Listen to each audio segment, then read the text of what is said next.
Alright, response video to 3 paid in full members of the Let's Defend Silliness Society. So, to be serious, Azranak and Matt. Hopefully this won't be a 7-part video. Alright, first, to be serious. Okay, to be serious, seriously, what the fuck do you need to have the clip of me in your damn video for? Okay, yeah, she's promoting some sort of, phantasmagorical evolutionist society get-together or something, where all the crazy new theories in evolution will be discussed and papers will be written and yeah, whatever. It's everything to change the world. Yeah, revolutionary.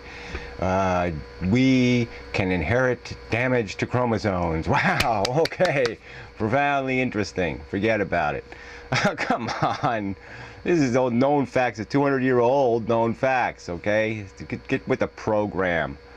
It's just stupid. So anyway, wait, I don't know what your purpose is in making me the alternative to your video or whatever the hell you were doing with it. But whatever. Fuck it. It's stupid, okay? What you're believing in is complete mush, okay? There is no such. Our brains, our bodies don't do any of this.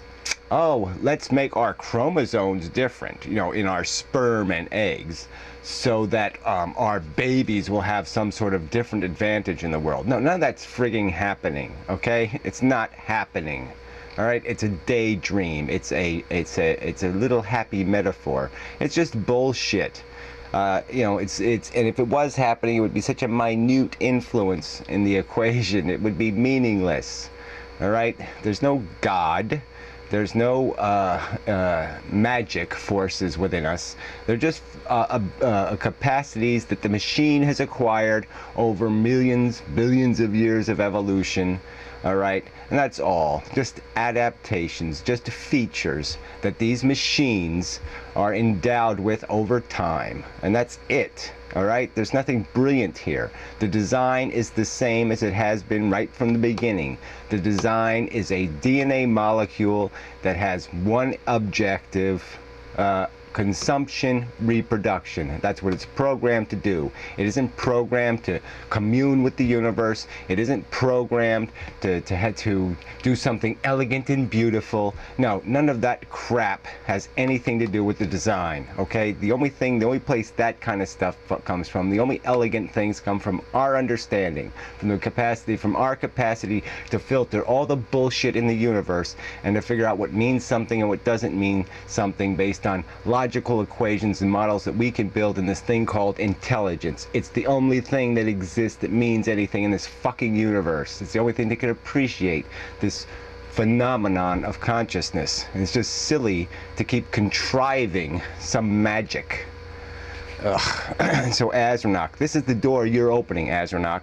These phantasmagoricals just love walking in the door when some high-minded brainiac starts talking about how, oh yeah, well, theism is kind of on a parallel with atheism, and they're both entitled to their beliefs, kind of nonsense.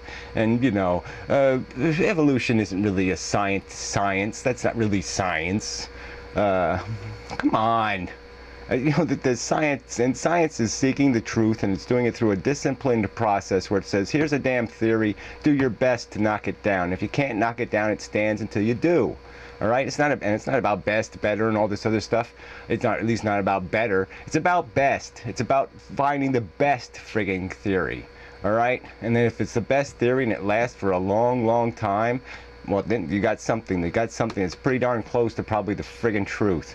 It's just stupid to have this conversation where you have to sit there and twist and turn everything to little tiny pieces so you can create the illusion that knowledge doesn't mean anything. I mean, come on, it means something. Acquiring understanding makes for a more capable and competent brain, all right? It's just, retards and geniuses aren't equal. Sometimes geniuses can be retards, and some retards can do some brilliant things, but we know what the patterns are. We know what we can expect. We know what's probable.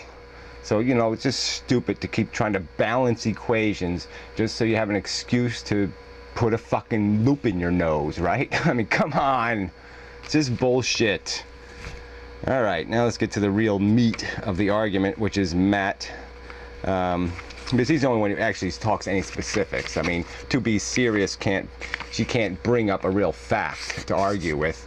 You know, no examples of this magic evolution where animals are somehow getting to relationships just because they have an appreciation for being helpful.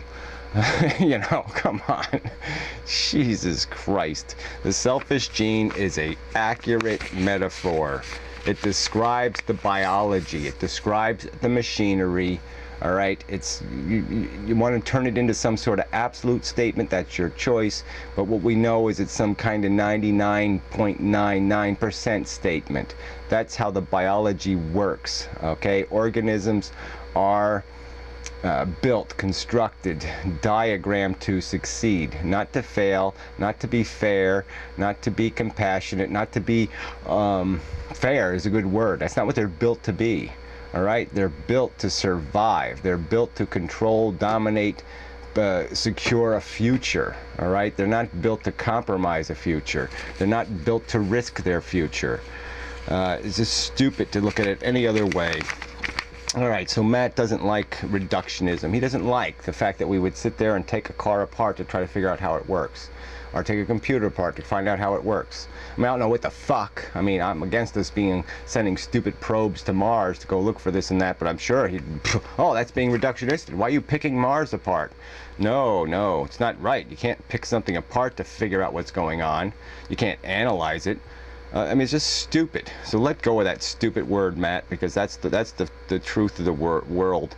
We live in a mechanical universe, all right? You want to keep making excuses that there's something else going on.